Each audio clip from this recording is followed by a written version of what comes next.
Hey everybody, how's it going? Martin here. Glad that you stopped by. Nice to see you again. So I was on Submit Hub recently, and for anyone who doesn't know, Submit Hub is a service that's very, very inexpensive that allows you to submit your musical works to bloggers, to influencers, to people who run influential playlists, because everything is about the playlist, it seems, these days, to record companies for a very, very reasonable fee. And they have to respond to you, which is good. They also have this other service, which is what we're going to talk about a lot today, that I find as valuable, if not more so. And it's something that kept coming up in the chats, which is what prompted me to talk about it today.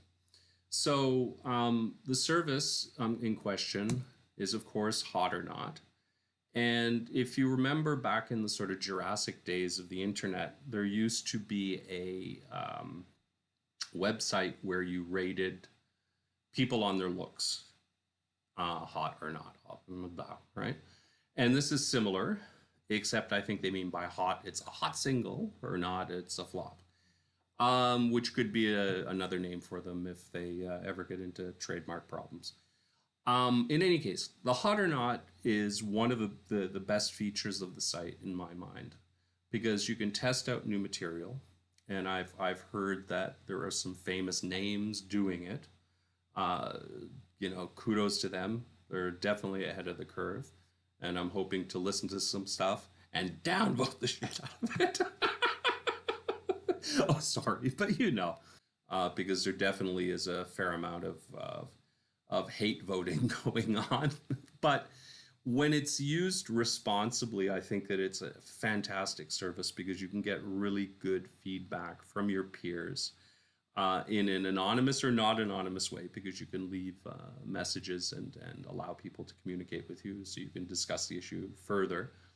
But anyway, it's definitely a touch point, and it's definitely something where there are places it can be improved, and a lot of the threads that I'm going to go through a little bit today touched on those kind of points. So the first thing that caught my eye was this quote this statement from L13, who says, anyone else get better ratings with premium on Hot or Not?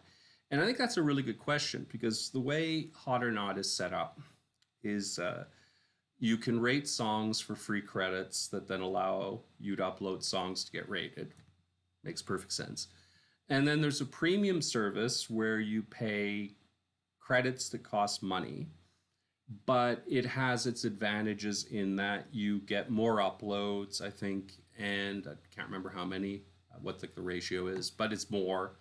And you get up to 3 specific things you can ask about, which can also be very valuable. It's like if you get some criticism and it's just yes or no, or a score with some random comment, and you get 12 of those comments and they're all something to do with the sound quality or whatever, it might make sense to do a premium where you're asking about issues around sound quality, as an example. So in my case, with my single that I just released, These Four Walls, what I ended up doing when I did some premium Hot or Nots and tried it out, was to find out, based on some earlier feedback and my own feelings, about the production, about my voice, because my vocals seem to be, I don't know, very polarizing, which I think is a great thing. Everyone's going to recognize my voice, right? It's not going to be lost in the crowd, right? And I can't remember what the third one was. And there's a number of categories you can choose from. You can create your own category. It's very flexible. So anyway, to answer L13's questions, yeah, I found overall, uh, I got rated much more strictly. The and the comments were much more negative in premium. And it was often, if not always, an artist says so. A fellow musician versus the other where it's a user. I don't know if you can. I don't think you can make that distinction either between the normal service. But I just had a feeling that I think people rate, or some people rate the premiums harder. Maybe it's a class thing. It's like, why are you paying for it when I'm only getting the free, whatever. But in any case, that was my feeling. So I would say, I don't know. I got a number of poor ratings. I've got even worse, but we're going to talk about that one in a minute. And overall, whereas on the free, I was 2 to 1 positive, on this, I was 2 to 1 negative, for whatever that means, right? So, my answer to your issue there is definitely a no. But that's my experience. Your experience could be different. So, the next issue, and I think it it fits right in, which is why I put it next, is Nico Moon says, keep in mind some people are just downvoting people out of spite or jealousy. And that is definitely another reason. Whether it's free, the free ratings or the premium ones. 100%. And if you don't, I think that you have to always have that in the back of your mind, especially with really, really bad ratings. In except when you keep getting them. If it's just one random, water off the back, right? But if everyone is rating and it's all the same kind of comments, they might be right. So yes, but spite and jealousy, I saw a lot of that with the premium ratings, I think. Now, another very, very wise person here, I will say, Nico Moon also said, some are legit and people rate kind of extreme. I don't mind that. I will do that on occasion too. And I also think some, just a random thing I would put on a limit of how many ratings you can do in a day. I think that might be a really good one. Mostly because I find that, like, I found that the maximum number I can do before I start getting mean because I'm more bored or I want to be doing something else and I'm just doing it, to get credits to have one of my songs rated. I think if there was like a hard limit at 20 a day or something, it might be really helpful because I think some of the bitter is less that's how someone is. I mean, I'm sure there are some just complete shitheads, because there always are. But I think most of them are as well people who have they should probably get off the computer for a bit. Because I know I should get off the computer. And thank God, I usually stop at that point. I'll stop rating when I'm not having fun and I'm not doing it seriously. Because I think that you have to, I think you have to put in if you expect to get out. And it's just the way of the world, the way of the universe. But anyway, Nico Moon, 100%. I agree, 100%. Now, the next comment is quite interesting, and it's by Visalis Cordonius. I hope I got your name right. Who said, Visalis said, we definitely need to know how long people listened. The margin of error by not knowing is huge.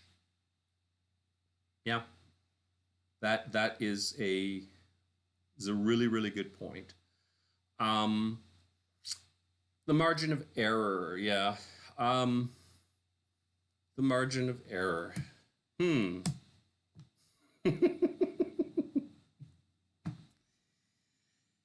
What can I say? It says it for itself. The 4 rating um, is, yeah. But what was Nico Moon saying? Now, to answer your other question, you can see how long someone has played a song, but only in premium. And if I look closely, the premium downvoter spent a total of 44 seconds, which is, it's 44 seconds would be almost to the first verse, because I have this intro chorus thing. So maybe he or she didn't even hear the part of the song that they would have liked. And that's another reason why, having a time limit might be a really good idea. That you have to listen to a song for a certain amount of time, especially in the premium. Maybe that's one premium feature that would be very valuable. And you should be able to do it picking through the song. I don't think that's a bad thing. Although having it that you had to listen to the whole thing wouldn't be the end of the world either. Be quite truthful. I think that there's some great songs with like really long intros that I think back to that, wow, and they just won't even get made anymore. It's a sad thing. Anyway, to answer your other questions though, Nico, it is a premium feature, and you'd need to ask Jason about that, or you pop for the money.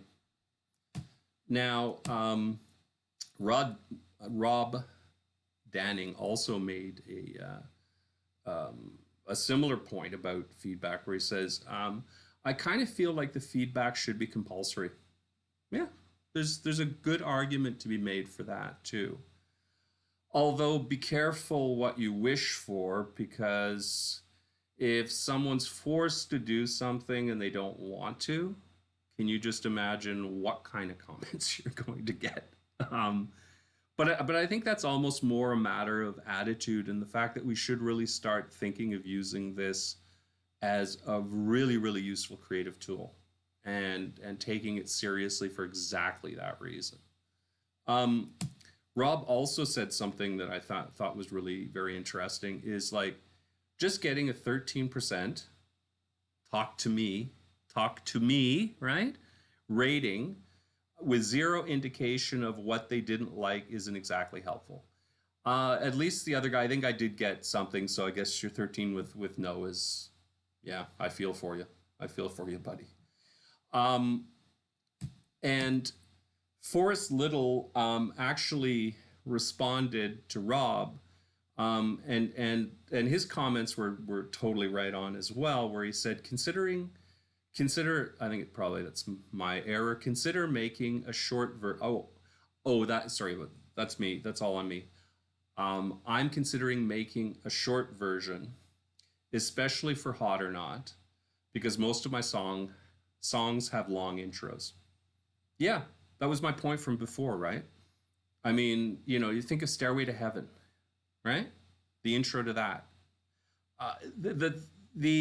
It's perverse how algorithms are forcing us to start writing songs to benefit them. I mean, it just doesn't make any sense. I mean, I understand we're all chasing success, and good on you for doing it. But I think that true success is also achieved through exerting your individuality and respecting the song, because sometimes a song needs a long intro, and the long intro, if it's not there, it's not that song. And you can like that or you can disagree. I don't really care. That's the way I view things. I let the song lead me. I don't lead the song. It goes where it wants to go. And those are the better songs. When you let them go where they want to go, it's usually to good places, right? Anyway, so what Forrest said there, what can I say? You should try it. Maybe shorten your intros. I mean, sometimes maybe it'll benefit the song. You know, there's always two sides to this stuff. And what's nice now, we don't have to spend you know, money for tape. We can have studios in our own homes. Try out both. All it's going to cost you is time, and then you'll have peace of mind of knowing. But if that song needs that intro, keep the fucking intro. Sorry for the swearing. Um, Forrest also added, what does it say when someone rates a song after 25 seconds when the intro lasts 30 seconds? I feel for you, buddy.